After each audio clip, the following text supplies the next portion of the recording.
Are we here? Oh, can they hear me? Yes, my mic is going. And desktop audio is going. Tim, do you want to do a sound check for me? Testing, testing. 1, 2, 3. Are we coming in clear? We are. Okay. Hello, Internet. Guess what happened? Tech problems. No, standard. Yeah, you put together a new OBS scene and suddenly it doesn't want to connect with Discord and it says, yes, you're online, but no, we're not going to record it. And then you're playing around and things just don't work until they work. And now we've got them. So, hello. Thank you for the confirmation. Coffee in the chat. My name is Merrick Moyer. My pronouns are he, him. Normally, I would be running a game of The Expanse RPG tonight. Oh, there they are. But unfortunately, we had a couple of players who were unable to make it tonight, and so Hellbreakers will be back in 2 weeks. Instead, we are taking the opportunity to review the second edition book of Fantasy Age. Super cool. And for the review, I got my good friend Tim here. Hey, Tim. Oh. How's it going? One of these days, I'm going to invest in a better camera. This one's ancient, and it shows. That's all right. I super appreciate you coming out super last minute. No worries. I got to review a new RPG product, so let's look forward to that. Excellent. So, I mean, a little bit about you, friend. What's your experience with the Age system or Green Ronin games? Or, RPGs in general. Do you play pen and paper RPGs, Tim? I wondered, do I? I've only been in a few episodes of various adventures and so on. All right. I did the Song of Ice and Fire, our RPG by Green Ronin. Yeah. Had a fun campaign with that. Did that for a while, and then I've also dabbled in the Blue Rose, which I think was like the precursor to the Age system. Mm-hmm. Yeah, I think that's correct. Then there's the Expanse, which is kind of the same chassis. There's difference, but the same overall principles. Yeah, like I think Blue Rose was first, and then it was really developed out for Dragon Age. Yeah. Or was it Dragon Age and then Blue Rose? Maybe it was Dragon Age, and then they went to Romance with Blue Rose. Maybe they went. I feel like Blue Rose came to Dragon Age. Anyways, but I do know that both Dragon Age and Blue Rose were still the precursors to the actual overall category, sort of. So. Mm-hmm. So yeah, no, I had some decent experience with it. I understand the general principle, so it's interesting to see how this differs from all my previous experiences with the system. Mm-hmm. So I did look it up. Dragon Age was released in 2010, and Blue Rose was 2005. Wow, okay. So there you go. Also, wow, that takes you way back. I mean, Blue Rose only came out 18 years ago, Tim. It's not that. Oh, no, maybe I got the second edition. Maybe it was the second because I still have, I think the deluxe, I have the deluxe, the one I got on Kickstarter, I still have the deluxe version in this cellophane wrapping. Ooh. So yeah. I don't know if that's a great, like... Oh, no, I bought 2 copies. Oh, you've got 2 copies, okay. Copy. Yeah, no, I got the regular copy, and then I have the deluxe copy because... It's like, that's not a great endorsement for the game, if you never opened it, but... I mean, I also got the PDFs and all this other stuff, but yes, no. Of course. I have 1 copy for opening, and the other one was collectors. All right, that is a much better endorsement. Cool. Yeah, all right. And yeah, just like talking real quickly about that Song of Ice and Fire campaign. Well, no, we didn't necessarily play it. We made a house together. We did make a house together many years ago, and that was like super fun, but we didn't play that actually. Yeah. Okay. So have you ever played any Fantasy Age or Modern Age? I mean, we've played The Expanse together. No, I have not done Fantasy Age or Modern Age, so this is going to Cool. be pretty new, because I'm imagining there's quite a few things to change from Heroes and the Fantasy Age, and then to have a second edition is going to be another departure. Yeah. So. All right, so let's do a quick tech thing, see if it works. And so it's going to look all weird for people watching as I, set this up for Tim. And I got to do that. There we go. Perfect. There we are. Okay. So Green Ronin was super kind enough to send me an early release version of this game, of the PDF. And so it's pre-release copy. They're still doing production edits and so on. Some things may change, and so we're not allowed to directly show the PDF. But they did also provide some beautiful art, which I have scrolling across the screen for you lovely viewers, whether you're here on Twitch or you're watching later on YouTube. And so, yeah, let's, before we dive right into the book, I did chat a little bit with one of the designers for Fantasy Age 2nd Edition, Ian Lemke, and he had said one of their main goals and intentions, other than just kind of tuning things up and adding things from other age properties, one of their main ideas with this was to update it for modern gamers' sensibilities. So throughout the book, you're going to see changes of from traditional stuff. You're not going to see race anymore. You're going to see ancestry and stuff like that. They've changed a bunch of wording to make it more of a modern product. So that's cool. If you want just a quick rundown of the differences, Malcolm Shepard did a blog post on Green Ronin Publishing's website with some of the new core systems they've added and some of the new optional systems, and then we're gonna talk through a couple of those as we go. So, Fantasy Age core book, it's just under 300 pages. Starts with a pretty standard introduction. What is a role-playing game? Getting started. And then they do mention virtual tabletops are using preferred voice chat up, so it's definitely. Do they? Where's yes, that? Yes, they do. Look at that. What is a role-playing game? Yeah. There you go. Guess what? Yep. People do not get to play it in person as much as they used to. So. Yeah. Though it's also possible to play online with a virtual tabletop. Or just using your preferred voice chat option. I mean, technology. The comfort of playing from our own home is hard to pass up. Yep. Although throwing dice at the same table, still lovely. Yes. Or sometimes you just want to wear your PJs. You do not want to put on outdoor clothes. Yep. All right. So page 5, right off the bat, we've got what's different in Fantasy Age 2nd Edition.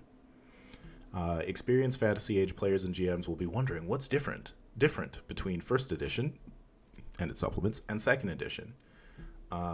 Here are the notable ones. We got a couple of bullets. In 1st Edition, you could play a mage, rogue, or warrior. Now we have the 4th option, the Envoy, whose expertise is social situations and group dynamics. All right. Yeah. Nice and straightforward, kind of like your standard 4 archetypes, right? Yeah, because if I remember correctly, it used to be kind of like the roguish thing, maybe kind of, sort of. Yeah. Dealio. Because I think they did have a little bit more on the skill side of things, or focuses and so on. But now we've got an Envoy.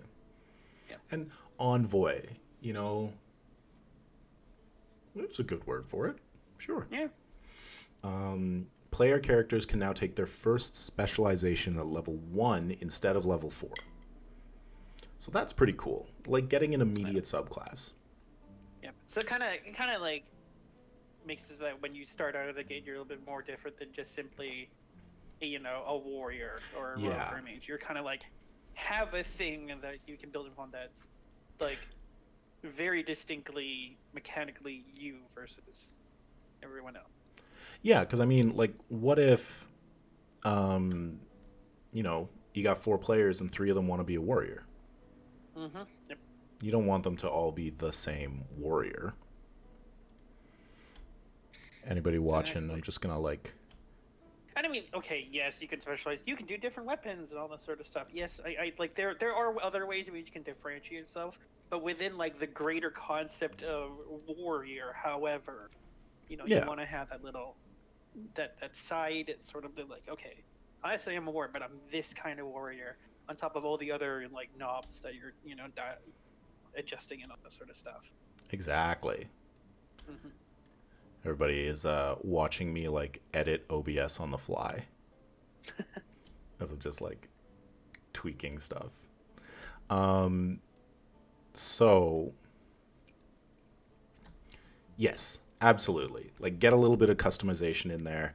And there are a whole bunch of specializations. If you're not familiar with the age system, specializations are like subclasses, and you could take multiple of them, but each of them also has levels. So like the novice level, the expert level, and the master level. And I think in 2nd edition, expert was called journeyman. Oh, they say it later. It's a later bullet. In talents and specializations, the journeyman degree is now called expert. So the 3 degrees are novice, expert, and master. Gender neutral. Yep. Cool things. So yeah, like then you've got a rogue who is a thief, and then you got another player who's a rogue who's maybe a swashbuckler. Right. That's good. Approve. Yeah. Class advancement has been revised to allow defense improvements and increased damage output as characters gain levels. Okay, I can. Yeah. So having no experience with the Fantasy Age 1st edition, but remembering Blue Rose, I do recall. Yeah, I don't really recall too much in the way of like super gear options sort of thing, and so I think this kind of continues sort of the trend with that. Like, yeah, the curve's kind of flat. Yeah. Like, and there's no like weird random steps where you just jump up because you hit like some arbitrary like gear upgrade that's on your boosts, right? Yeah. So it's a nice steady progression. So some people like it, some people don't. Within the context of what I think Fantasy Age is going for, I think it works. Yeah.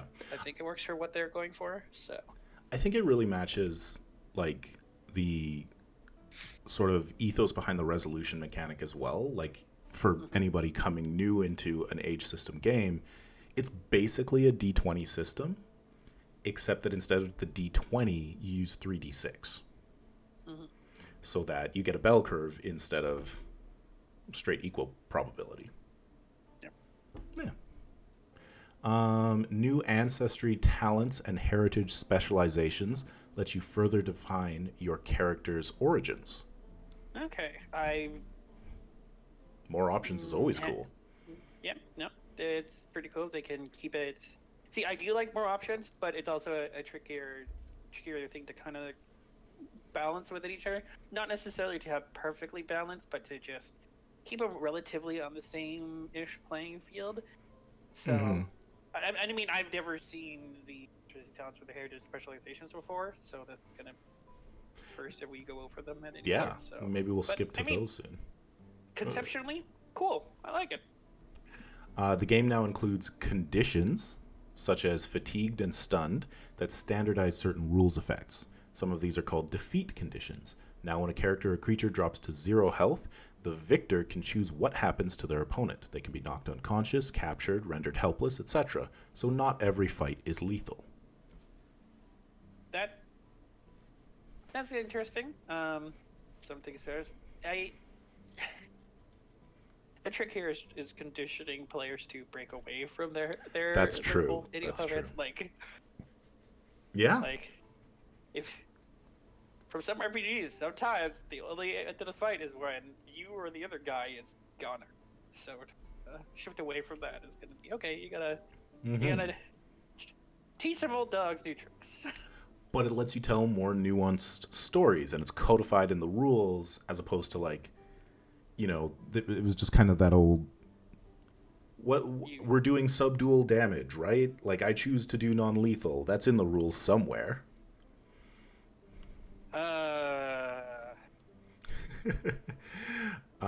Each class now has its own stunt list, and you gain these stunts individually as you go up in level. Basic stunts are those anyone can use. So this is really cool. It's something that they kind of hinted at in the Fifth Age stuff, like as they were running their crowdfund for that. Because like the magic system there is all done through stunts, and so it was class specific. And so this is just a way to like basically do abilities at different levels. Really core ones to a class. Do you remember how stunts work? Oh yes, Okay. I do quite like the stunt system. Sometimes it can be tricky depending as to what the action is doing. Where you're like, I'm trying to do a social scene, and then you just get you're just like, what am I doing with this? What do I do? You're trying to. There's a certain mission of like, okay, I have this amount of points. What useful thing can I do here? So sometimes, like there are some times in which it's kind of like I don't know, but the majority of the time, I quite enjoy it, especially for combat purposes. Yeah, so like that's my only complaint with the age system. I love everything about it. The only challenge is that when you get a stunt, it often just slows the game down. Because everybody wants to go and take a look at the menu and figure out what they want. And so there's kind of that learning curve of just being able to be like, oh yes, in this situation, it absolutely makes sense for me to use this stunt, to know all of those kind of like intuitively. Yep. But it sounds like we're going to have fewer stunts and more like focus stunts rather than a big list of general stunts. Yeah. You'll have ones that you're good at in your class. Which, I mean, differentiating does mean it's a nice little departure point, which makes every individual class kind of like more unique and have their own special deal. But also, there's probably the basic stunts are probably within the same categories of combat exploration, social. Yeah. I would think. Yeah. So that it's not like if the Envoy gets some stunts in combat, he's like, well, none of these talking bits apply. Well, okay. You still got this. Or maybe they have like special talking bits that work in combat. That's cool too. Yeah. And then for anybody running an age game, like also just feel free to spitball some stunts. Like if somebody gets 4 stunt points and they're like, I want to do this, maybe it's not an exact stunt, but it kind of keeps the game running, and 4 is a really great result. If you don't know how stunts are generated, like we said, it's 3d6. If you roll doubles, then you stunt. And one of your d6s is always an off-color die, and the value on that is how many stunt points you generate. It'd be great if I had my expanse dice out, but... And in general, rolling 3d6, you actually have a pretty good likelihood of getting doubles. So, yeah. I mean, there's also that you kind of sort of need to succeed on whatever task you're doing, but... Yes, still, you do also have to succeed. Still, like... When you are succeeding, there is a decent chance you're also going. There's a good chance you're going to stun. It's not over 50%, mind you, but still. Yeah. Like it happens often enough. It happens more frequently than you would getting criticals in other systems, I would say. Yes, absolutely. And that is a good way to put it, that it's kind of like an a la carte critical. John from Abraxas Precipice described it that way when we were having a chat, and I was like, oh yeah, it's exactly what it is. That's a really great way to put it. Next, mages can now push a spell on a failed spellcasting test to successfully cast it anyway, and only lose half their magic points should they opt out to have the spell fizzle out regardless. Okay. So yeah, say your spell costs 4 of your magic points, and you roll to cast it and you fail. You can choose to make it succeed. And then if you don't do that, if you fail, then you just lose half your magic points. So there's going to be a consequence for pushing your spell. Yeah, absolutely. There's probably something else that's being attached to it. I think. Okay. So the with failure, the choice then is the spell happens, but you spend all your magic points, and something bad happens, or you can just spend half and have that spell. So I think that is a interest. I think that is a more interesting of a bargain than if it was just you succeed but with consequence, or just lose our magic points. I think the bargain here is much more interesting. Yeah, and it's nice that it's on the player's side, like as opposed to D&D where you get like some spells are attack spells, some spells are saving throw spells, and so you don't always have like a consistent amount of control. It's also interesting that like that you have to roll to see if you do it, like swinging a sword. Some games just don't do that. Oh, we got a chat. Blue Nova. I find that unlike other RPGs like D20 ones, you briefly say what you're going to do and then go into detail after the roll, because you can then add in stunts if you get them, rather than the other way around. Yeah. Yeah, absolutely. All right. Yeah, for sure. Because like in a D20 or a lot of standard games, you say, I do this and this and this and this and this and this. Roll. Fail. I guess that didn't happen. Or succeed. Yay. In this, you're like, I kind of want to do this, roll, and then you get your stunt points and narrate it all together. And if anyone remembers the days of Exalted and has played all of that, you write basically a paragraph of describing what you're trying to do, just so you can have 2 extra dice on your roll. Hey, I love dice ritual games like Cortex, where you're like, oh, you know what? This and this and this apply because I'm going to talk my way into it. Well, with Exalted, it was along the lines of stunting allowed you to be like, if you described your actions in new and interesting or detailed ways, you got extra dice on your die pool rolls. Like just kind of like how 7th is 7th Sea. 7th Sea, yes. Yeah, you played in the 7th Sea game. Which is a good sort of like, I don't know, cousin to Fantasy Age, just in theme. Because like this game really feels like it's designed to be a swashbuckling game, and their core setting is like pirates. I dig it.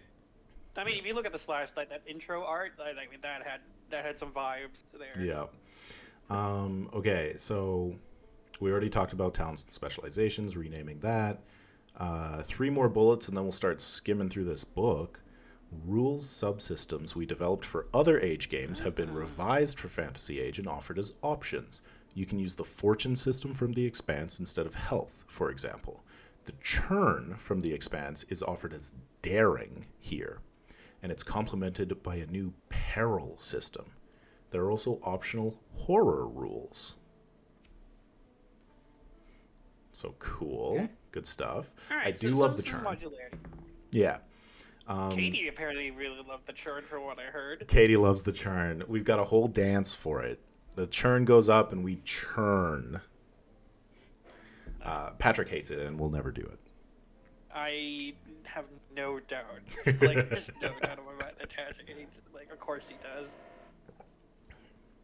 Oh, we got another Blue Nova. Thanks for hanging out. Reading the PDF, it seems like the HP bloat wasn't majorly addressed, but Fortune System really seems to get that gritty, dangerous feel if you're after that. Yeah, I personally love Fortune.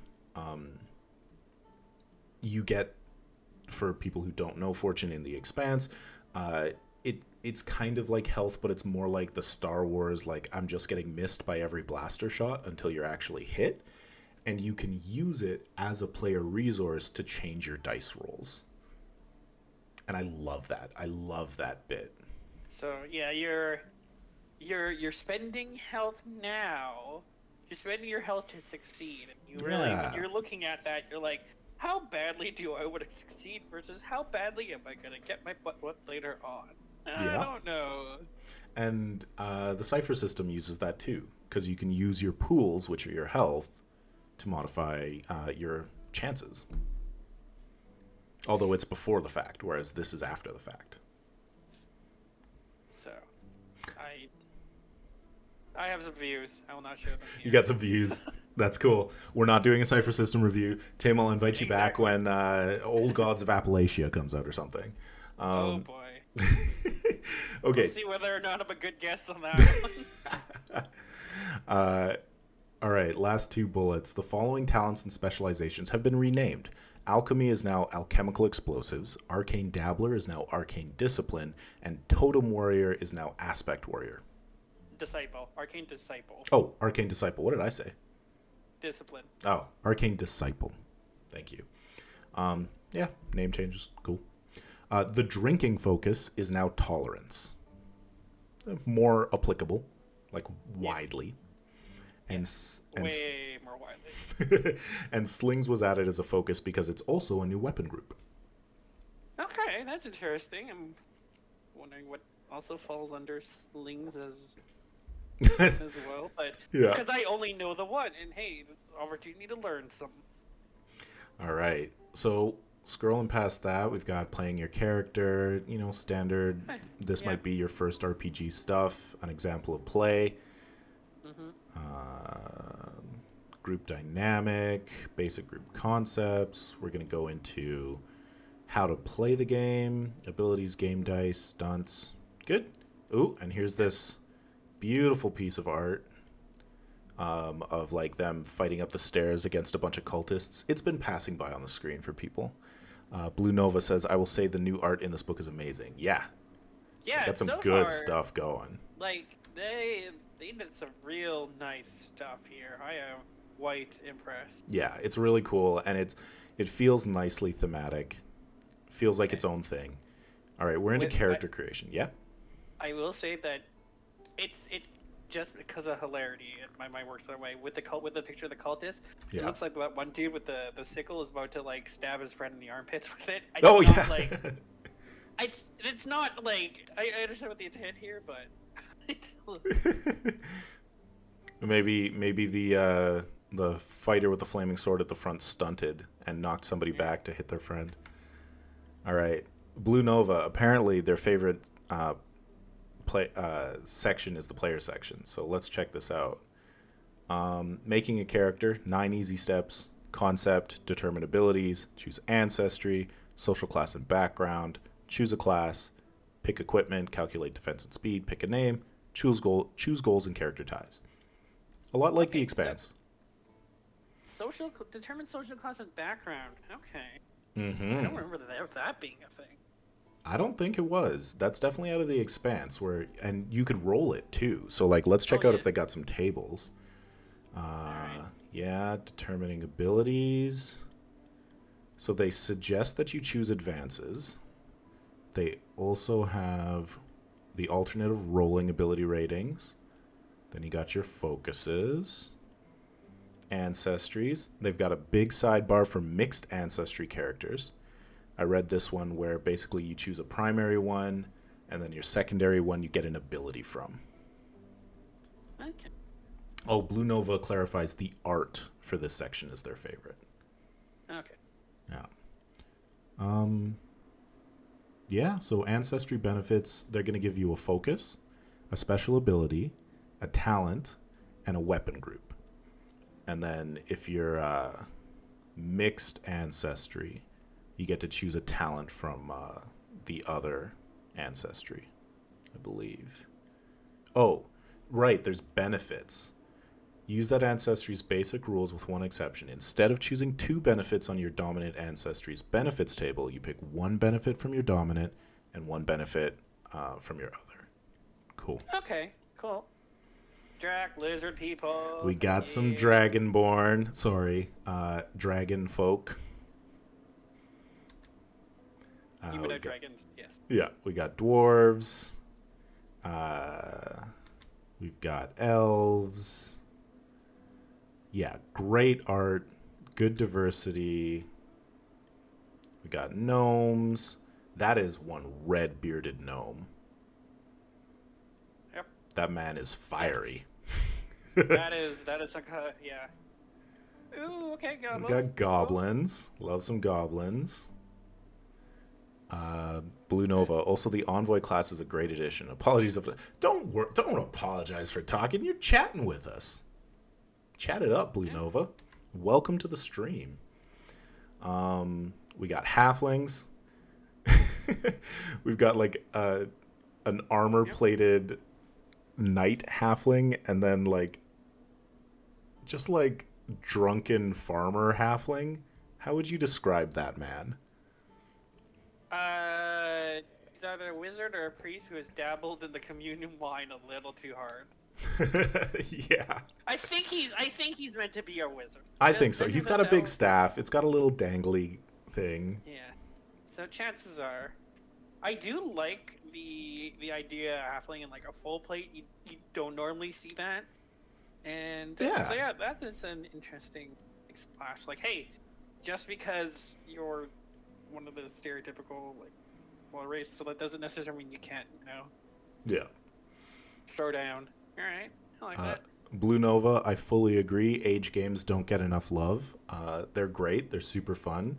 And we play The Expanse here second Mondays if you want to come and hang out. All of the episodes are on YouTube at Skyhammer Press. And Earl J. Woods, welcome to the chat. Next up, we got humans. Yep, humans. Yep. Good, we got them. Human. We got orcs. We got gray-skinned orcs and green-skinned orcs. They look good. I like the double daggers on the green-skin orc. Those are fun. Yeah. We got wild folk. Now, this is fun. Because it's not just cat people. The art has a lemur person. Yeah. I was like, I hope that's a lemur. I hope I know just enough about animals to know which one this is. Yeah, so like I was saying about tables, we got tables for like everything. You get your benefits and you can choose them or you can roll them. And then there's a table here for wild folk species. So we got avians, canine, vulpine, feline, herspetidae. I guess that's mongooses? Because it's in brackets. Herpestidae. Rodent, leporidae, so rats and rabbits. Ungulate, and ursine, which is very cool. So was that a lemur? Does a lemur count as a mongoose? I feel like that's probably what it is. Okay. You Googling it? I'm Googling this. I need to know what to the suborder Strepsirrhini. Cool. I can't even pronounce that word. Awesome. Cool. All right. Yeah, you know what? Chances are they're like, we're gonna throw it under the feline. Like I feel like that's probably where they went. Like for the feline style, you get your accuracy, dark sight, stealth, and natural weapons. So like that, the roguish type one. Oh, and they've got a lovely sidebar here that says everyone is unique. Saying this is what's here, but it's not a box you're stuck in.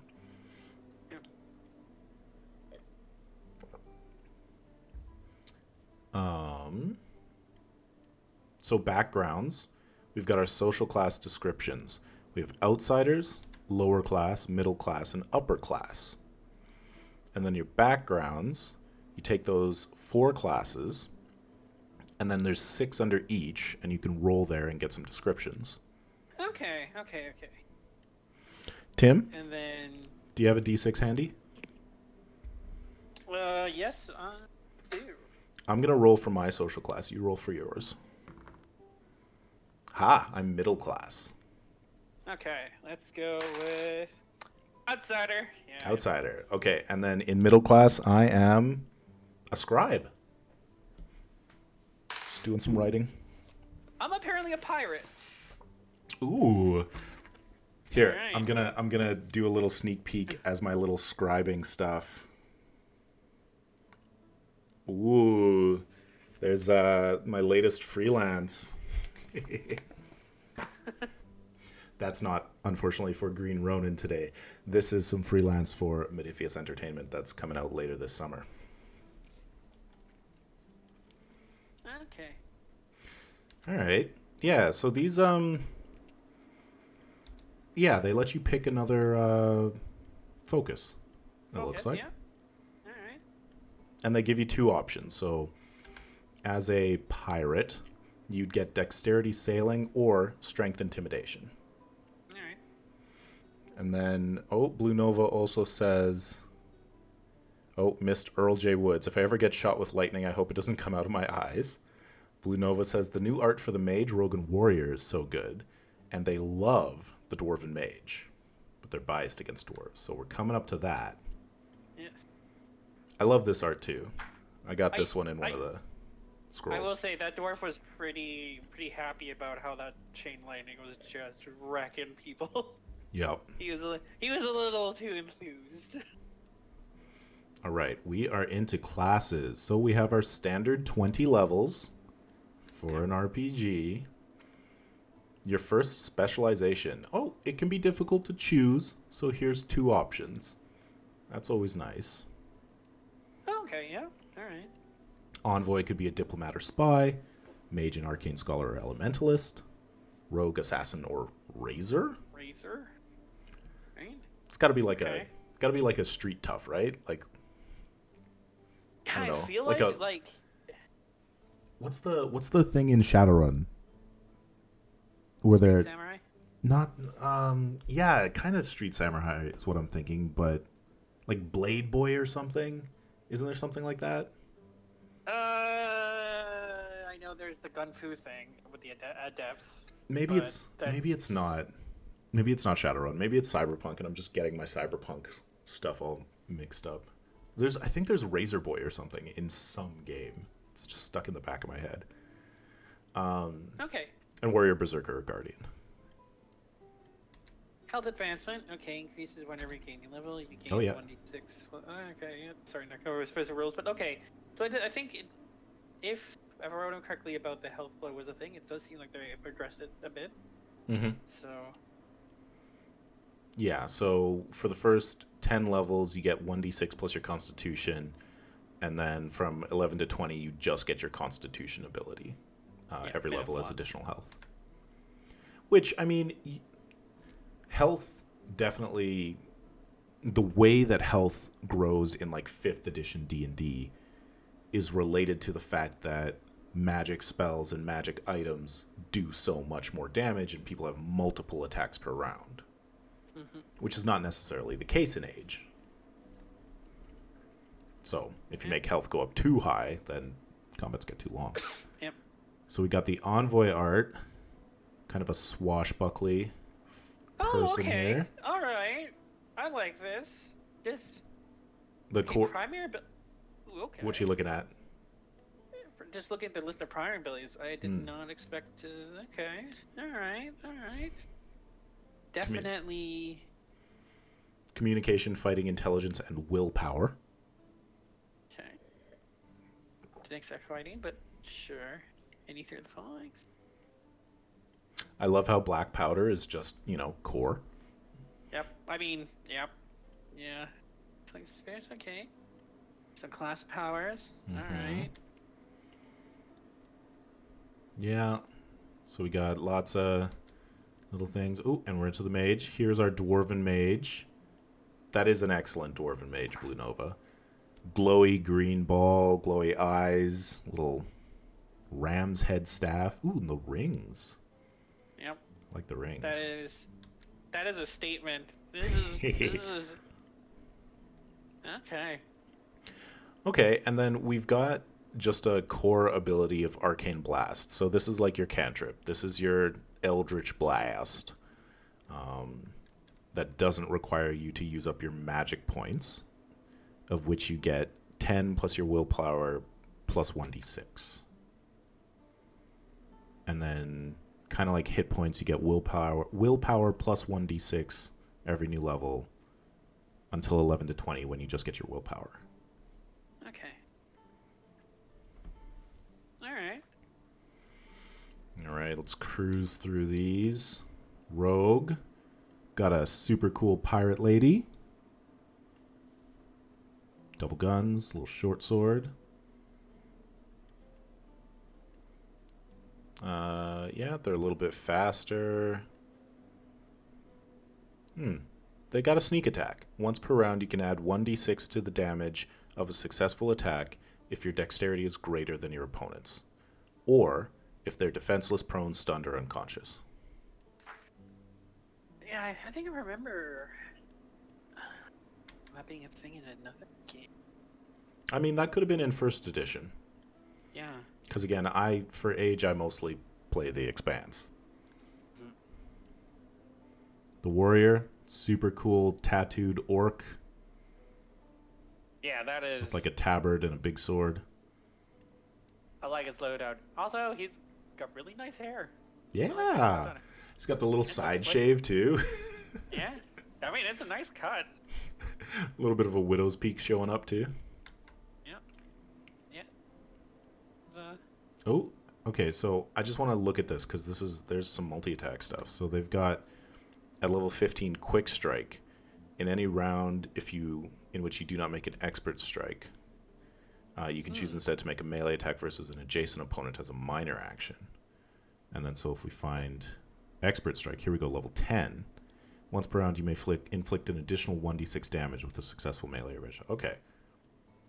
So at level 10. You get extra damage just automatically.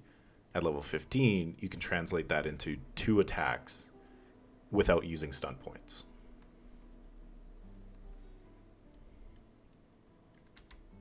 Cool.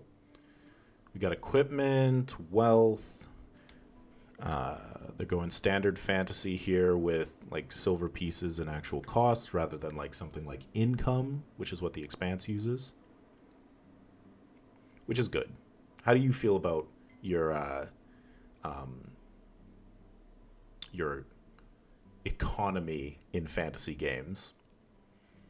Ooh, that is a tough question. It really depends.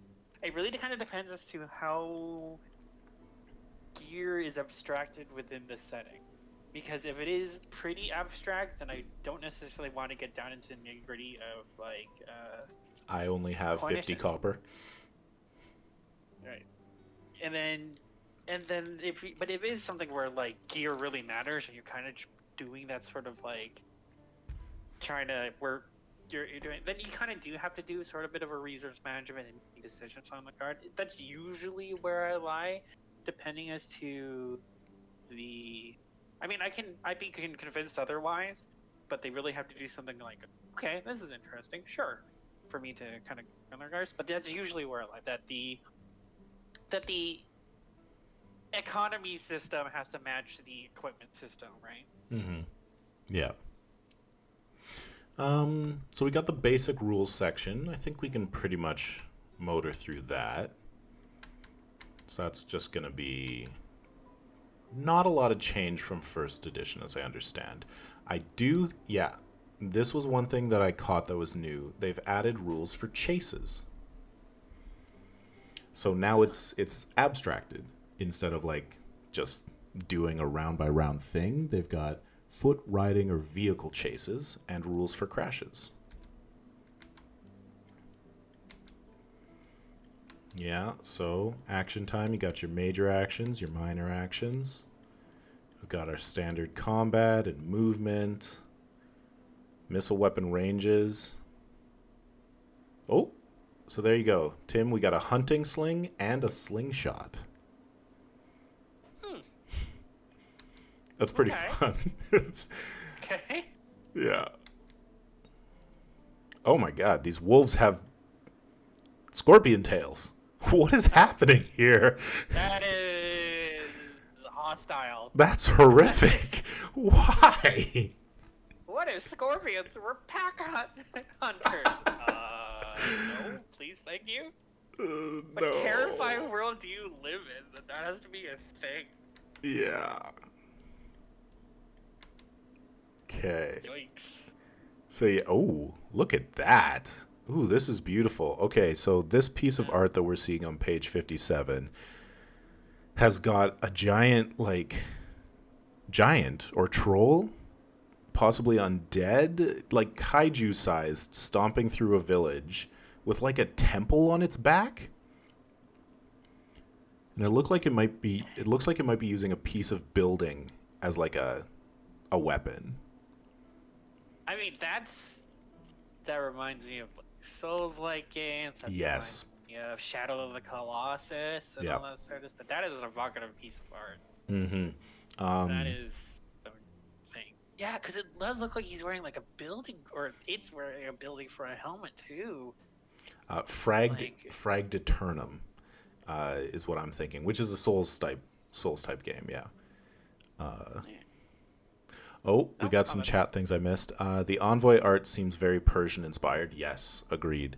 And 2 carriages hurtling down the road, 2 people fighting on top, someone dangling from the side. Chases can be super cinematic. Absolutely. Oh yeah, no. Chases are the best.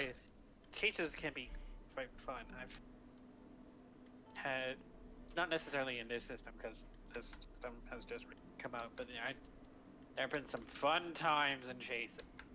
Mm-hmm. Very dramatic intense when you're trying to do everything you can. Oh, this is nice art. We got a goblin healer healing a drac down on a battlefield. I don't know how you can make a dragon person look like they're smiling, but they did it. You ain't got lips, but you got a good smile. The edge of the mouth where it's the way it curls. It's just curling even up though they don't bit. necessarily have lips, the way that kind of curls, I think that's what. It's good art. Mm-hmm. Ooh, okay, so this there's a. I'm sorry, I'm still looking at this stunt. There's a lot of juicy bits. Oh yeah, I just kind of glazed over stunts because there are so many, and like, we're only 68 pages in, and we're almost to time, so I want to see if there's like, some stuff we really want to get to. Okay. I know you want to take a look at it. Go look at the Chapter 2 Basic Rules opening art. That is inspired. What page are we on for that? Chapter 2 40. Opening art? 40? Okay. Yep. Oh. Like, you just, okay. Oh, okay, that is... Pause. This is the guy from Cowboy Bebop. Were you a Cowboy Bebop fan? Okay, I watched it a long, long time ago, and I genuinely enjoyed it, but I also got my heart broken. He was the big floating clown guy who was like the terrifying assassin. This is what this reminds me of. What was the clown guy's name?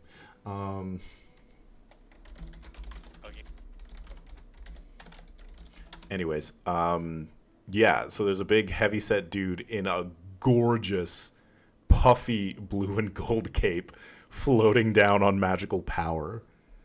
I mean, that is a whole mega mind. What's the difference between a supervillain and a regular villain? Presentation! Like, that is what he's doing right now. You can imagine him saying presentation. Absolutely. He might not even be the bad guy. He could be the good guy right now, facing up a bunch of assassins. He's just like, buddies, you don't want this. So, that was Mad Piero. The clown assassin who floats and is terrifying. Blue Nova. I love that age is very much a toolbox. You can take from a lot of other lines and use bits and pieces. Here it seems like a lot of those mechanics and systems are all here. Absolutely agreed. I have definitely stolen monsters from Dragon Age to use in The Expanse. Oh. Okay. Needed some stats? Perfect. All right. I'm in focuses and talents right now. Yeah, okay, here we go. So I just found some talents that are... Okay, so they're all just put in alphabetically, but we do have some ancestry ones. So, for example, I'm going to go to the goblin one. And nobody is surprised by that. So requirement is Ancestry Goblin, class any. You've learned tricks and tips for from the generations of goblins that came before. So novice. You've learned that in combat, caution is often the secret to survival. You know that when you cannot kill a foe outright, you may be better served by hampering them. When striking a target while using a light blade, you can choose to do half as much damage as normal to gain +2 bonus to your defense against attacks from that target for 1 round. Okay. All right.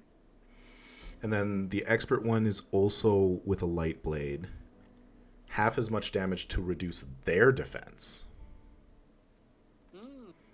And then, again with a light blade for the master, you can choose to do half as much damage to gain the benefits of both degrees of the talent. That's cool. Okay.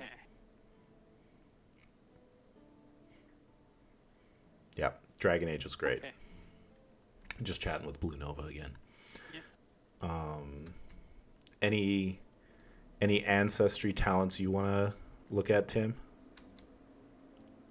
Oh, I gotta hand it to whoever wrote the talent for the warrior, Mighty Thews.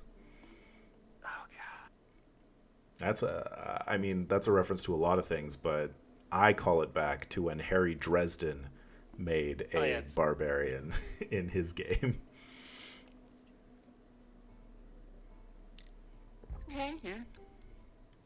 Okay. All persons. Orc secrets. Yeah, they got weapon style still. You want to look at Orc? Against foes, fire another thing. Okay, so standard toughy. All right, add 5. Yeah, health. add 5 health to your total. Yeah. Expert 1. Or is it taking? So yeah. Okay, that's a taking total rest. So you ignore. Yeah, you ignore 1 instance of the fatigue condition that occurs between total rests. Yeah. Okay. Cool. And then master. Choose 1 type of hazard: fire, cold, poison. It can't be things like weapons, falling, or kinetic energy. You gain a +1 bonus to tests to resist or avoid that hazard. I understand why, that falling might be why within that category it might not be something you can choose. I still think it's hilarious because, one, how often are you actually falling relative to how often are you taking fire damage? And honestly, a bunch of orcs who are just inured to falling damage, because who knows why? Did they get really good at rolling? Did they, what? That is a story where you have to sit there and okay, so how did we get here? Yeah. Why do you fall so often? What is it about you? Where you had this is what happened. All right, so we are at 9 o'clock, and we only got 85 pages through. Tim, how much more time do you have? Half hour. Okay. All right, so I'm going to go up to the table of contents. Let's pick and choose what we want to see. So we've got the specializations, and there's a ton of them. Like 30 of them. Yeah. Okay. One of the specializations is a scald, Tim. I mean, okay, let's take a look at Razor, because both of us were very curious as to what they meant by Razor, and then let's take a look at Scald. How about that? Razor and then Scald? Sounds good. Yes. I got a question from Blue Nova. Just a random question. Where have you got all the textless art that's being shown from? I got that from the community manager from Green Ronin, who sent me this lovely PDF. I said, hey, my Expanse game tonight has fallen through, and I think I'm going to flip through the Fantasy Age book. Do you have some art you can send my way? Hence, this lovely stuff on your screen. All right, so we're on the Razor, page 94. Yeah, street toughs, sailors, and many other sneaky fighters favor the dagger and knife. Mm-hmm. Okay, I'm going to Google. Maybe I shouldn't Google Razor Boy. Okay, it's a song by Steely Dan, so at least I'm not going to get terrible things. Okay. But yeah, okay, so Razor Boy or Razor Girl is another street slang name for street samurai in Shadowrun. I definitely did remember that. Cool. Yeah, so requirements, classes Rogue, Accuracy 2, and Accuracy Light Blades Focus. And, So, you're a stabby boy. yes, stabby. You stabby person. folk. You're a stabby folk. There you go. Gotta include the... Treat any light blade you wield, including improvised ones, as doing 1d6 plus 2 base damage. Okay. Oh, and if you use a light blade that already does 1d6 plus 2, it does plus 1. So just a little bit more. Attacks with short blades are incredibly fast. You get a discounted lightning attack stunt. Ooh. And other light blades that benefit from the novice degree of this talent, and you can perform the disarm stunt. Okay. Every outstretched limb is a target. This is the master one. And every heavy-footed step is an opportunity to strike. Once per round, if an adjacent enemy misses you with an attack, and you have a weapon that benefits from the novice degree of this talent in hand, you immediately attack them out of initiative order. Okay. Yeah. So... Okay. I mean, this really is tying into a goblin with its goblin abilities, right? Like, you're getting a little bit more damage here. You have that damage, and suddenly you have more defense, and then they miss you, and you get to attack them again. Yeah, there's some natural... There's some good synergies. All right, the Skald is a battlefield poet, you know? Love me a Skald. I mean, give me a Skald artificer, and that's my perfect character. Yep, that would be.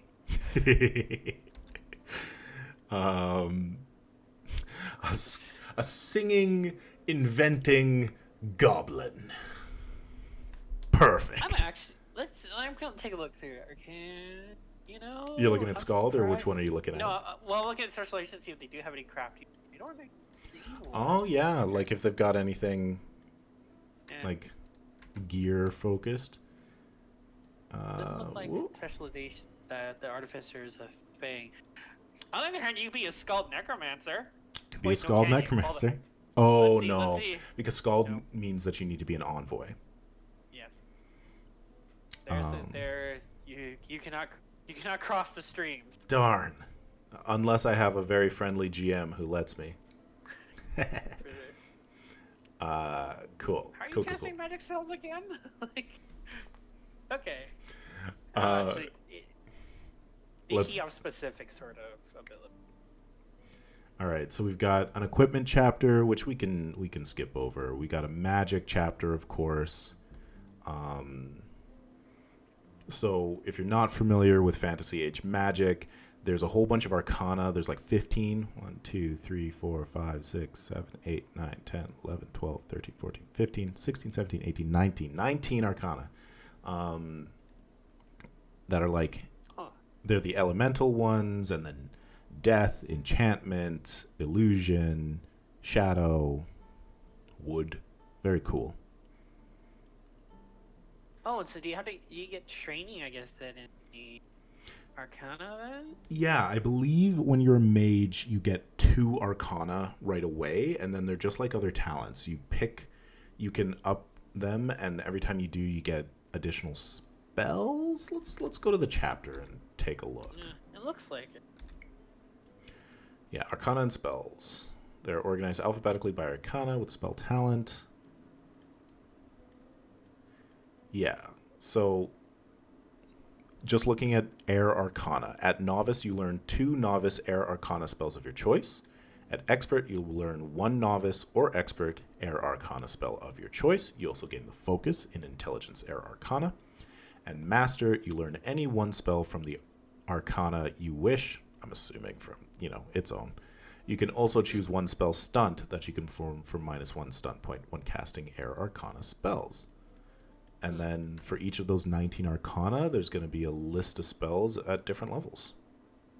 Yep. Nice. Lots. Yep. Whoa. So it's not just like sort of you have a huge spell list and you got to pick. There's not like we just have like so you kind of have to actually like hone in on what kind of mage you are. It's not the generic wizard. I have access to like to 9 everything. schools, and like you gotta know what you're gonna be into. It matters. There's also something here called minor arcana. Oh, and this is all arcane. There is an optional sort of setup to do divine magic. It's not like automatically in the system that divine magic is different. You could say like my healing arcana comes from the divine and it just functions exactly the same. Or on page 116, you can go into the optional sidebar where like if your spell fails, you might have a crisis of faith and you have different stunts rather than spell stunts. Which is interesting for the people who want to have a game that, breaks that out.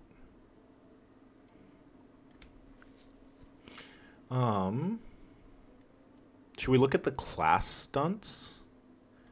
Yeah, I'm interested in seeing. I think we should do the class stunts, and then we should do the optional rules. Okay. Works for me. All right, so page 155 for class stunts. Start with Envoy stunts. So how do these work? Player characters gain class stunts at each even-numbered level. They must choose a stunt from their own class's list at levels 2, 4, 8, 10, yada, yada, yada. At level 6, 12, and 18, they can choose a stunt from any class's list. Ooh. Though they cannot select a stunt that requires a capability the character doesn't possess, such as the ability to cast spells. Yeah. Okay. Class stunts represent your growing skill, experience, and instincts. So that's really fun that they're not actually in order. There's not like more powerful ones that you can only get at level 6 or whatever, or level 20. Like, they're just, if you want to get a stunt that costs 5, grab a stunt that costs 5. Yeah, it's just a matter of, you gotta hope you get 5 or 6 higher on the stunt die in order to pull it off. Yeah, and I mean, if you're using Fortune, you can always change your stunt die, although that costs more. Okay, so Envoy stunts. Let's look at like the top ones. Let's look at the 5s. Ooh. Okay. Boon Companion. You focus your wise counsel and intuitive abilities on a single ally. They gain a +2 bonus to all tests for the remainder of the encounter. Okay. That's pretty good. That's incredible. +2 to all tests for the remainder of an encounter? That's pretty good. All right. Yeah, like I would just be farming that stunt to be like, you get a +2 for the rest of this fight. You get a +2. And rouse. Ooh. Which one? Yeah. Create opportunity. Your attack opens Go ahead. Opens up your enemy to an additional strike for an ally. Pick one ally. They gain a single attack against your target as a free action, a +2 bonus to the attack roll. But they must have a weapon immediately ready to use and must be within range, since the opportunity is too sudden to allow them to. Which, I mean, yeah, that's pretty good. I love that, and that's super thematic to have like that wisecracking envoy, like swashbuckler, being like distracting somebody, and then the barbarian just like swings a sword in. Sorry, the berserker. I'm wondering, are these all combat based? Like, resurgence is health. And another thing, there's an exploration or social. There you go. That's good, because since you can choose whichever one you want, you can also customize it to your campaign. Right? So, like, if you're in a game that's really not that combat focused, you probably don't take Create Opportunity. But Boon Companion applies in whatever situation. Oh, yeah. Cool. Okay, this might be my favorite thing that they've done in 2nd edition, to have these class stunts. And to kind of can choose and create your own sort of, like, your own personal stunt list. Yeah. I think the special favored blah stunt, which is basically your, like, you can reduce a common one by like 1 step, and you can kind of make the basic ones a little cheaper. I think that is a very like universally good and easy applicable one, just because it means that if you do have like a stunt that you like in particular, you can just make it more accessible. So these are very potent, mind you. These are all very potent, but it's still nice to kind of be like, you have a good old sort of like reliable one you can kind of pull out more often than none. Well, and I do like the fact that at levels 6, 12, and 18, you can pull something from any class's list. Yeah. Because, like, yeah, that customizes... That's really cool to be like, you know what? I'm an Envoy, but I'm a little bit sneakier and grab something from the rogue list. What we got? Blue Nova. I think they would be more focused on what the class is good at for stunts, yeah. Okay, so mage stunts. We got a bunch of spell ones. This one caught my eye. For 4, Mage's Awe. Your glorious or ominous power marks you as not to be trifled with. You gain a +2 bonus to social tests for the remainder of the encounter, and when you roll doubles on them, you gain +1 stunt points. Oh yeah, that's pretty cool. You Gandalf it. Yeah. I'm not trying to rob you. And, I mean, I'm also a fan of horrific magic. Okay. Oh, your magic reveals terrifying visions and insights. Your spell is also revelatory horror, see Chapter 8, affecting your target, with a resistance target number equal to your spell power. Okay. I gotta say, you know, I've been writing a lot of Actung Cthulhu, and so I like magic that's scary. Well, okay. I kind of don't have enough time to peek at it later, because I'm kind of like, what can you do with revelatory horror? Oh, it's in the optional rules, so we can check that out next. Let's pop over to rogue stunts. We got, for the big ones, Cruel Strike, Getaway, Steady Hand. This one seems interesting. Let's read Steady Hand. Your triumph is just the beginning of a cycle of calm, graceful action. You gain a +3 bonus to a number of subsequent dexterity or accuracy-based tests equal to your willpower, or until you fail one of them. The disadvantage is all such tests become simple tests, incapable of generating or using stunt points themselves. You can choose to forego this benefit for the chance to gain stunt points, but it still counts as one of your uses of it. That's interesting. Okay. So you don't necessarily do, like... flashy. You're not doing anything flashy, but you're reliable. Exactly. And if you've got a decent willpower, you can do it for quite a bit of time until you fail one of them. But still, if dexterity or accuracy is something you're specialized in, it can be pretty consistent, which is nice. Okay. I like it. It's interesting. And so, like, and it's so scalable because you have to have a good willpower as well. But yeah, like, imagine the rogue is tailing somebody, right? And you have to make a bunch of subsequent actions. Like, you need to stealth, you need to pick a lock, you need to distract somebody, and you get a +3 bonus for each of those. Also, fun fact, I'm pretty sure the character art for the rogue class is a character that frequently pops up in a lot of the Freeport material from Blue Nova. Oh, very good. Oh, okay. Good old Freeport. Yes, I was in 5 in Freeport game and I like the setting. It's fun. I've never played in Freeport, but I've always been interested. And the basically setting is cool. All on the art itself. Oh yeah, like it's pretty cool times. I think I'm trying to like Freeport, whether or not it was nailed down in any part given setting, or is it just like the city itself is something you can just transplant into different areas? So, any of the talents catch your eye under Warrior? Let's see. I think one did. Dual Strike is good. Dual Strike. Your attack's momentum carries through to strike another foe, or perhaps it's powerful enough to skewer or slam 2 at once. Choose another enemy within 6 yards of your initial attack. I think that's 6 yards is 2 squares, isn't it? I think 3 yards is a square. Apply the same weapon and attack roll of the original attack to the new target, rolling for damage if you hit. Furthermore, if you have other stunt points to spend, you can use them on both the original and new target. I mean, that's spicy. Yeah, absolutely. That's spicy. It's nice that, yeah, okay, so how is this different from lightning attack, though? Do we have lightning attack? Lightning attack is still there. It's 3 points and allows you to make 2 attacks. Okay. The difference is that for... Oh, you don't have to roll again.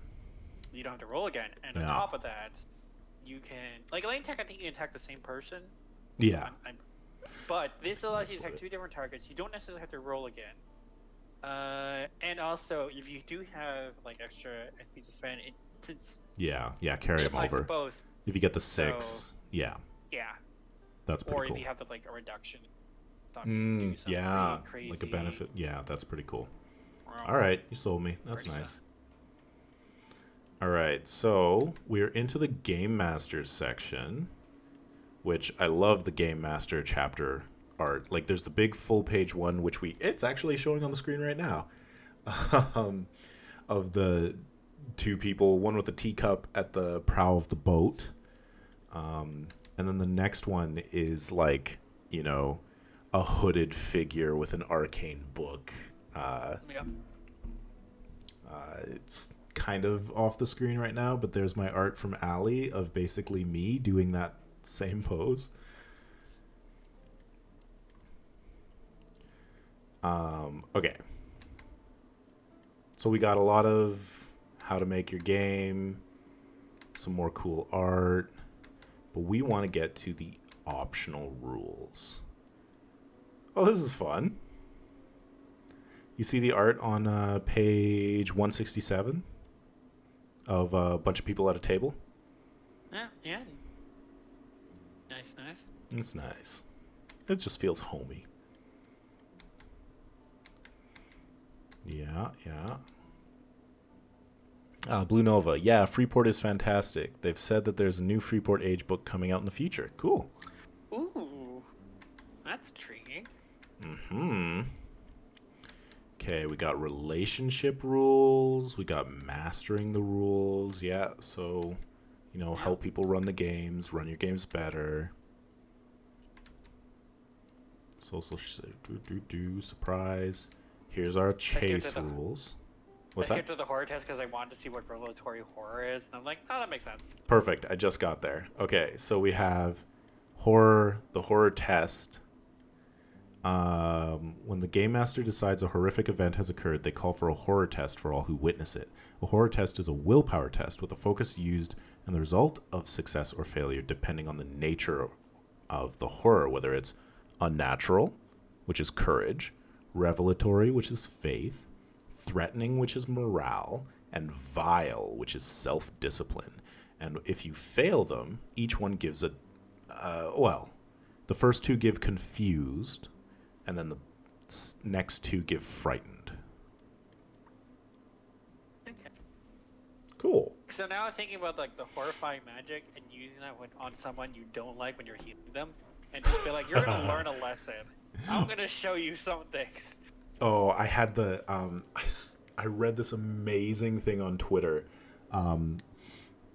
This person, and I can't cite the source because I was just scrolling, but this person said their best moment in a role-playing game was when one of their players was a necromancer and had spent the entire game being like, death, death, death, love, death, yada, yada. And then there was a moment in a combat where someone was down and the necromancer comes over and casts a cure spell. And they looked like at the other player and said, "Give me your death." I'm just like, that would be a great use of a revelatory horror spell. Anyways. Yeah. That would be a moment. That'd be a moment like, oh, okay. I think that's how you do things here. All right. Yeah. So we got a table of difficulties for startling, unnerving, disturbing, arduous, harrowing, mind-cracking, and annihilating. Ooh. If you look into the void and the master of the yellow sign looks back, that would be annihilating. And then we also have distortions. So this is basically like, your Call of Cthulhu madness effects, but they're not going to say madness. They're going to call them distortions. Acton Cthulhu calls them scars, physical or mental scars. You could become eccentric, marked, obsessive, ominous, pessimistic. Ooh, you can see presences. You become quiet, ritualistic, sensory, transformative, utopian. These seem like some pretty depthy horror rules. Like, these seem good.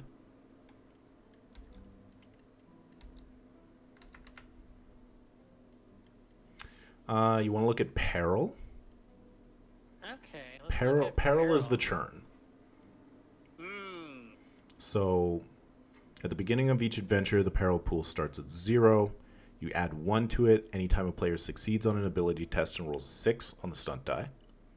If a player spends 4 or more, stunt points to perform stunts in a single round.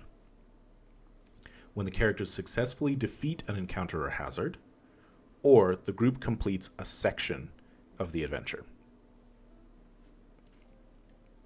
And then you have your 10, 20, and 30 sort of like thresholds.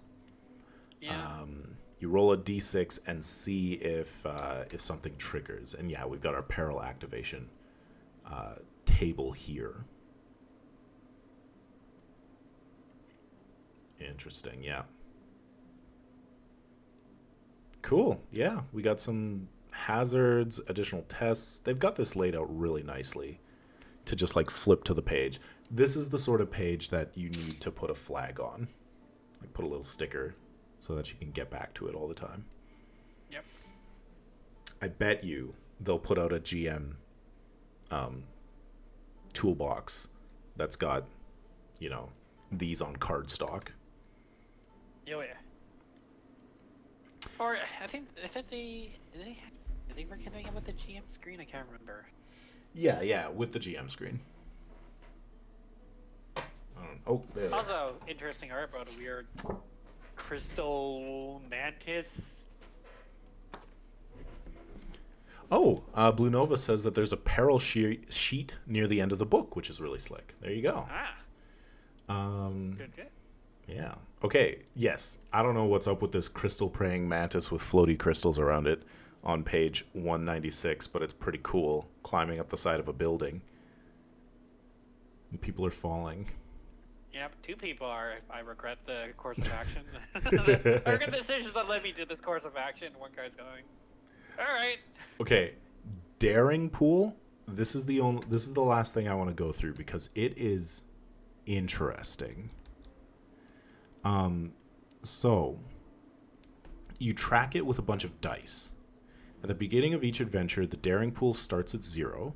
Add 1 to the pool anytime a player fails an ability. Okay, so hang on.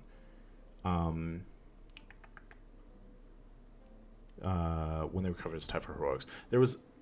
Daring is the flip side of perils. It's the dramatic rhythm of the campaign. Daring represents the tendency for a situation to eventually come around in the character's favor because they take risks.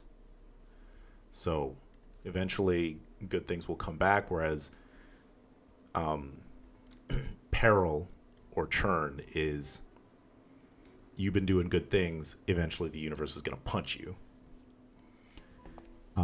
Okay, so we increase the daring pool anytime a player fails an ability test and rolls a 1 on the stunt die. A player fails an ability test where they were entitled to a reroll due to a beneficial circumstance, such as a talent. A character's health drops below half its usual total. A character's health drops to 0. A character is incapacitated, captured, held hostage, or otherwise unable to act. The group completes a section of the adventure. a character suffers another significant indignity, such as a loss of membership ranks, a relationship gone sour, or a significant permanent drop in resources. If a character dies, add 6. So, you track it with dice, but you don't roll them. You keep them separate. And the daring pool can accumulate a maximum of 18 points noted with 3 6-sided dice, with the 6s up. They should always be arranged by value, with the highest value on the left, the second highest in the middle, and the lowest on the right, as explained in active dice and using the daring pool. We're getting there. If a die falls to 0... Oh, wait. Players track, active dice, and using. Okay. If a dice falls to 0, remove it and rearrange the dice. So, when a die in the daring pool is a 6, it's active. That means players can use it or make use of it by spending up to 6 of its points. Points we simply call daring, as in I spend 5 daring. When a die has less than 6, its points cannot be spent. And when players spend daring, turn the die to the face equal to the remaining number of points. For instance, if a player spends 3, the die drops from a 6 to a 3. And then reshuffle. So, players can spend daring on the following, but the number of points they can spend is often fixed with a minimum and maximum. Okay, so what can we do with it? Degrees of success. Increase the character's degree of success on an action by the daring spent. This must increase the degree of success by a minimum of 2, and the maximum degree of success equal to the total of the stunt die plus daring points plus other bonuses is 10. Okay. Cool. So like you're in a chase and you're tying somebody and you need a degree of success higher, you can spend points off of your daring dice to get that extra edge. Minimum of 2, but yeah. Minimum 2. Yeah. Stunt points with doubles. If the character gains stunt points from doubles, the player can increase the amount on a 1-for-1 basis, but they must spend a minimum of 2. And can only increase the total of stunt points from doubles from spending daring to a maximum of 8 stunt points total. This stacks with other sources of stunt points beside doubles. Mm-hmm. Okay. So yeah, it's an extra pool to just pull up more stunt points to do cooler things. Stunt points without doubles. The player can spend 3 or 6 daring for an equal number of stunt points on a test that can make use of stunts, as long as the test did not score doubles. That's fun. So just stunt attacks and other sources I see just speed. Doubles. Okay, interesting. So yeah, that's just like the daring pool is on the table, and you really wanted to stunt here. You didn't roll it, but you can snag 3 or 6. Second wind, the player can regain 6 health by spending 6 daring. This can revive a character at 0 health who isn't dead. Sharing is daring. For that reason, no player can spend points from the pool again until every other player has done so. Okay.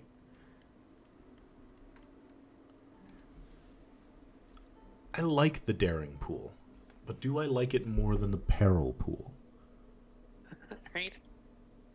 I mean, yeah, it's interesting because both the peril is good for like escalating so on. Daring is sort of a nice little way to. I know they said that you might not necessarily want to pair both at the same time, but I guess it really depends on the sort of like narrative tone that you want to go for. What for sure. The campaign is. So like. Yeah, like if you're doing. I feel like Melissa could really make use out of the daring pool because some of her roles. Yeah. Yeah. Yeah, no. So like if you're running like a real swashbuckly heroic adventure, you want to use daring. But if you're running like a tense political thriller, you want to use peril. Yeah. Because you want it to. That's yeah. I like that. Yeah. That's good. I Different also tools. feel like if you really, also I feel like the perils would actually be useful for if you're trying to do sort of like the fantasy epic, on the basis of like it really Mm-hmm. hones in on like overcoming those struggles and so on. Yeah, no, very true. Yeah, like I wouldn't for that fantasy epic. I wouldn't use daring because it makes it a little bit more lighthearted in a way because there's a Mm-hmm. compensation for your failures. Whereas for if you wanted to, like, I mean, I'll be honest, Frodo doesn't get many lucky breaks. That's true. He's climbing that mountain, but Nope. it's like perils all the time for this boy. All right. Well, that's 9:30, and we got most of the way through the book. Now it's like just adversaries and end pages. So, Tim, what do you think of Fantasy Age Second Edition so far? It looks pretty good. I think I like the way they're bumping up some of the customization art a little bit earlier, so that you actually you get to start out with that specialization. I think that's a really little thing because they're cool. Specializations are cool. Mm-hmm. Yeah, Envoy being broken out and then having its own special flair is nice to see. And I mean, Overall, like, honestly, when we're talking about role-playing games, how many role-playing games get to level 4? God. So if you Oh, only man, if buddy. you if you only get your specialization at level 4, you only get to play with it starting at level 4. How many get to level 8? So give it up front. Let's not give psychic damage to everybody who hears about that. Cause it's just like everyone just at a moment of just like, oh man. Yep. Just the sad. I wish all campaigns we could successfully reach at max level and Get to level 20. And actually have a good time with level 20 before it finally ended. I wish that was the case for every single campaign ever. Yep. It's not. It's not. It's not. What else have we got? Yeah, I mean this makes me excited to play a Fantasy Age campaign. Absolutely. I think that, like you said, the customization is really cool. There's a lot of options, but you also get to choose your level of complexity. Like you can choose the things that you want or don't want. You can choose the quote unquote easier stunts when you're picking your class stunts. Yep. So that's always quite good. And I think it's a unique way of distinguishing your character without necessarily introducing a heavy amount of mechanical load, because it's something that it's like on a little table that you occasionally get to look at if you manage to roll doubles and have enough stun points. It's not something that necessarily has this interacts with this particular rule, and this you're building like this chain of mechanics, this rule go machine of mechanics to do something wacky. Which I've done before. Oh yes. Some other settings. Mm-hmm. Sometimes those are fun too, but it's not. But with this one, it's still interesting mechanical choice that's not too much mental load. So. Yeah. Stunts are a great way that way, and the way they've put the specializations in. Yep. Blue Nova. When I get more time, having a newborn doesn't help. I want to try and get this on the table. Absolutely, you should. You definitely should. And, just bounce the newborn at the table. We've done it. Yep. Yes, you have. Yep. A couple times. Cool. Any final thoughts, Tim? Beyond, I like what I see. I think this is very promising. I am definitely looking forward to the whole Freeport Fantasy Age. That's very. Yeah, absolutely. Right. So, be fun to take a look at this PDF in full. Just read through it and see what nifty other things that we missed right now. So yeah, I like it. Cool. Yeah, I'm gonna have fun with this. I certainly think so. All right. Well, thank you everybody for coming out and hanging out. If you're catching us later on YouTube, of course, we are live generally every Monday. Every second Monday, I'm running a game called Hellbreakers, which is the Expanse RPG set in a system that we created that focuses on bounty hunting and sort of like bringing up this society that is trying to found itself in this new solar system. And then on the off Mondays, I'm usually here messing around with the Master's Toolkit by Arkenforge, which is a map making and virtual tabletop tool set. And if you like that and don't have it, you can actually get $5 off by using our code CozyForging, which is pretty cool. Blue Nova, thanks for coming out. Thanks for chatting. Great to have you with us. Same for the other chatters, Coffee and Earl J. Woods. And, you know, we love the lurkers as well. It's okay that you didn't chat. Before we sign off, what else is new and cool? Keep an eye on youtube.com/@SkyhammerPress. We got some very exciting things coming out in the next 4 weeks. We are doing a sponsored actual play campaign for the next big campaign for Actung Cthulhu, The Serpent in the Sand, so watch out for that. And we're definitely going to be doing a bunch more Green Ronin stuff coming up. I just heard about a really cool thing that's going to be happening on April 2nd, but I'm not going to say anything much about that yet because it's not mine to announce. However, maybe keep your 2 p.m. Pacific open, maybe, if you're curious. And then, follow this channel on Twitter @SkyhammerK, and definitely follow Green Ronin Pub if you want to get all the news for Fantasy Age 2nd Edition and all the other cool games that they do. Tim, I've never played Blue Rose. Will you run me a game?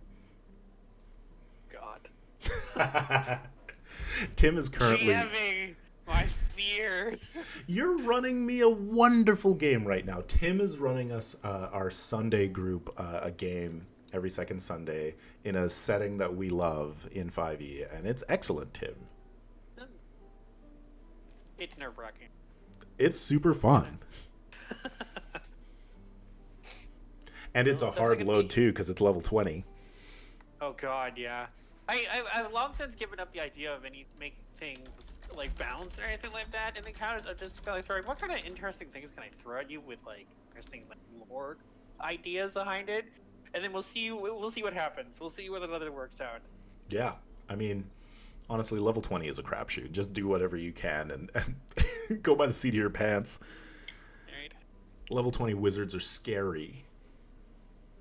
They can do so much. I think I momentarily inconvenienced, Ian, just because I had 2 casters who were capable of casting a counterspell. That was it. Yeah. That was... Anyways, yeah. No. Anywho, thank you so much, everybody, for coming out. If you're watching this later, follow us on Twitch, follow us on YouTube, all the various things. Otherwise, have a wonderful night. Right. And Tim, thank you so much. Thank you. Yeah. For the last minute jump in on the review. No worries. Cool. All right. Good night. Peace.